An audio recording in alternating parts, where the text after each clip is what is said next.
It's Tuesday, May 8th, 2012. I'm Alex Jones, and this is a special edition of INFOWARS Nightly News. Coming up, government-sponsored terror caught red-handed.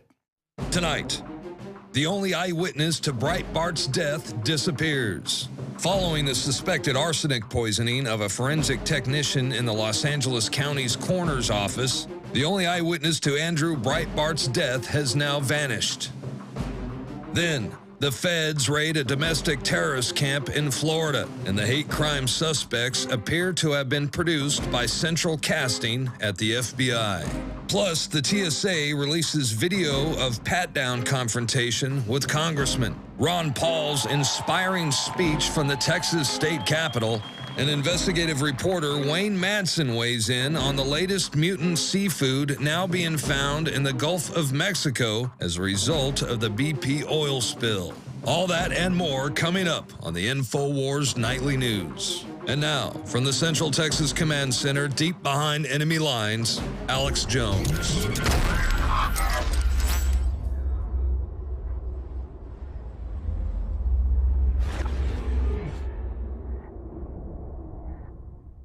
Thank you for joining us. Tonight, we have more confirmation on top of the mountain of evidence that most terror worldwide in the last 30 years or so has been provocateured or staged.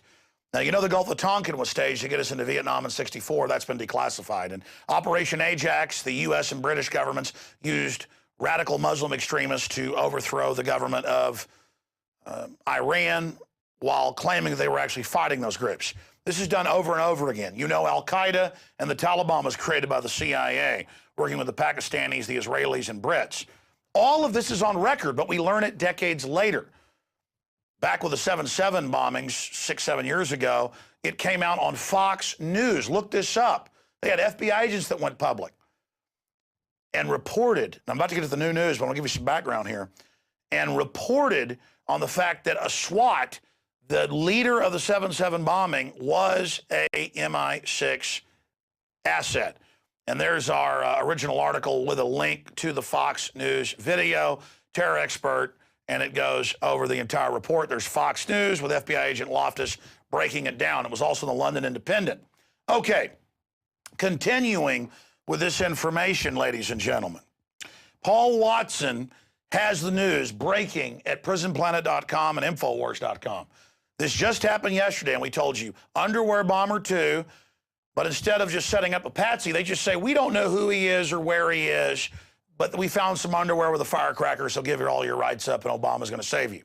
Well, now, Al-Qaeda bomber was a CIA informant, PrisonPlanet.com. But wait, here's the Huffington Post and the Associated Press are reporting Al-Qaeda bomb plot, would-be bomber, was CIA informant. And it just goes on from there. We're told naked body scanners, TSA on the streets. But what happened 2 Christmases ago? The Christmas Day bomber, Mutalib, we had the eyewitnesses on first.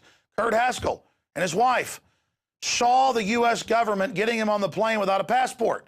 A month and a half later, questioned in Congress, the Undersecretary of State, Mr. Kennedy, admitted an unnamed U.S. intelligence agency told us to get him a visa and get him on that aircraft without a passport. Boom, that was staged. 7/7, boom, commanded and run by an MI6 operative. On record. The guys that were part of it thought they were part of a drill. They were anti-Muslim extremists, and they were blown up on the trains and those buses, or that bus. And the government was running a drill of the exact targets being attacked at the same time. That's Peter Powers, the head of Visor Consultancy, admitting that on ITN and BBC. Look it up. And it gets worse. 5 years ago, members of SAS assigned to MI6 in Iraq dressed up like Wahhabis killing Shiites to get sectarian warfare going on between the two groups. I could keep giving you examples. These aren't theories. These are facts. So now they just say, hey, we had a threat of a deadly firecracker, give all your rights up, but instead of having some drugged up patsy like Mutalib, you know, drugged, rolling him onto the plane, who actually thinks he's part of Al-Qaeda, they just make up this new guy and say, oh my gosh, it's so sophisticated, it's so deadly, it's so evil. Of course, they were reporting yesterday, U.S. thinks underwear bomber built bomb with Al-Qaeda in Yemen. Oh my gosh, U.S. sends airport security guide to other countries. Yeah, buy the naked body scanners to keep you safe, the new domestic police state arms race. All of this, absolute pure bull. We never see modern cases of where these hyped up terror attacks weren't provocateured or purely, absolutely staged. We know that the so-called hijackers of 9/11 were trained at U.S. military bases. That was even in AP Newsweek.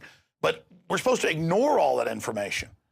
They were just people taking part in a drill, just like the 7/7 patsy. So here it is. AP, Al-Qaeda bomb plot, would-be bomber was CIA informant.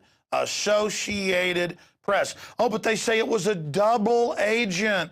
Oh, that's how they spin it. Just like the troops have to grow the opium to fight Al-Qaeda in Afghanistan. And they got to rape children in Abu Ghraib in front of their parents to fight Al-Qaeda.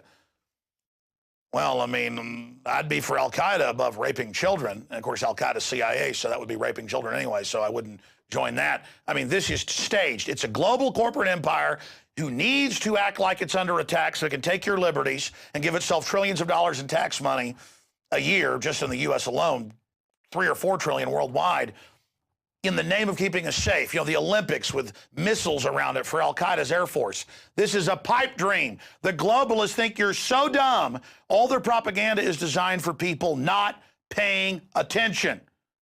Remember, Al-Qaeda flies its flag over Libya and is exterminating blacks by the tens of thousands right now.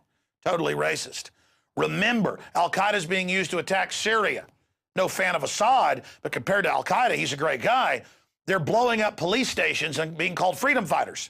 It's in the news that Al-Qaeda is the good guy now, and we're supposed to segue to the domestic extremist. That is people that want liberty. Unbelievable information unfolding in front of us. But wait, a final piece of news in this spectrum of information we're breaking down here that's only the tip of the iceberg. You see, the regular teleprompter news is some bimbo reading off a teleprompter what the globalists wrote in the central CBS broadcast center for all the major networks by private PR firms and the CIA and foreign governments and others. Here, it's full spectrum analysis. And we're even taking mainstream news where they have to admit this stuff and laying it out to connect the dots for you.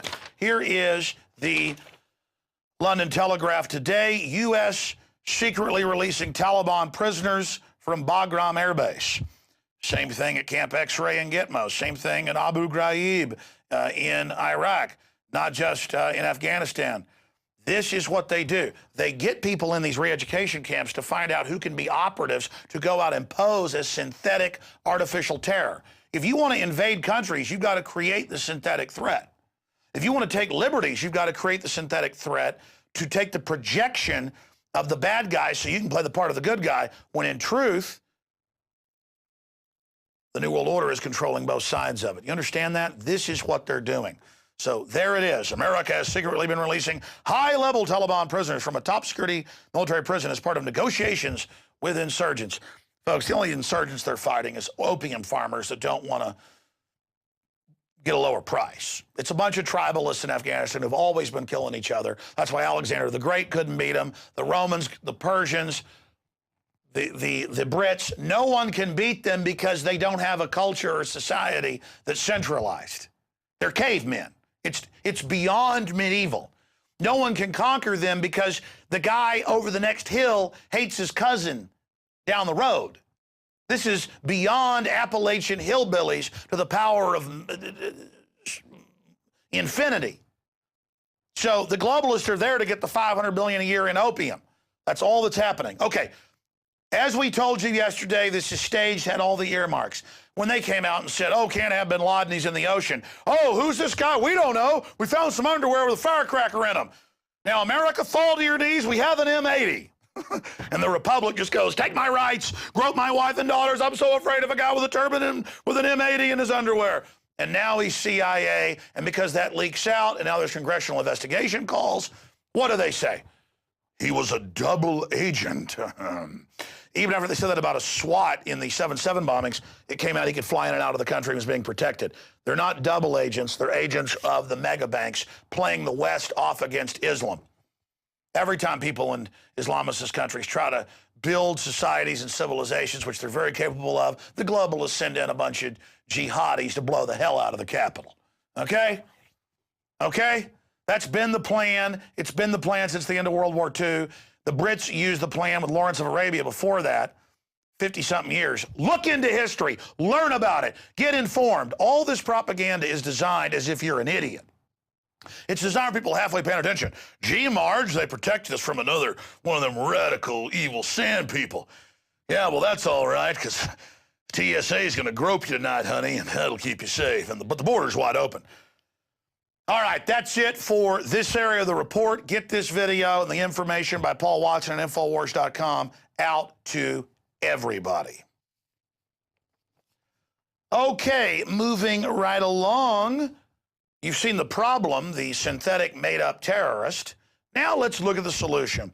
TSA releases video of pat-down confrontation with congressman. Footage shows Texas representative to Congress swatting screener's hand away. He says they single him out, they crush his genitals. Jesse Ventura, Ron Paul have complained about this. People don't like having men grab their genitals. And even if that's your persuasion, you don't like it. I mean, I wouldn't like some woman walking to me and grabbing my genitals in a shopping mall. I get really mad. I mean, that's creepy. Again, Congressman Canseco breaks all of this down, and the TSA says he's evil. And now when he flies, every time they just swarm him. And in the news report that we have linked to the article, they admit now, and they show the surveillance footage. When he walks up, they swarm in, buck up, and they go, look, doesn't matter if you're elected. We rule here. This is our house.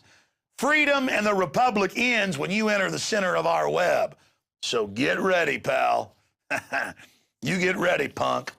All right, let's continue with the TSA. You've seen the problem. Now the reactions. Police state. Diabetic girl, $10,000 insulin pump ruined by radiation from TSA body scanner. Why does the girl have diabetes? Well, she was probably fed sugar-filled formula at birth.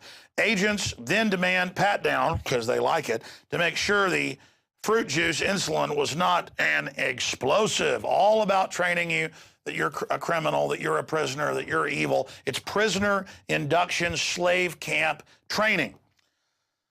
And finally, in the federal takeover news, because the TSA admits it's now in shopping malls, street corners, your genitals are theirs. I mean, it's just an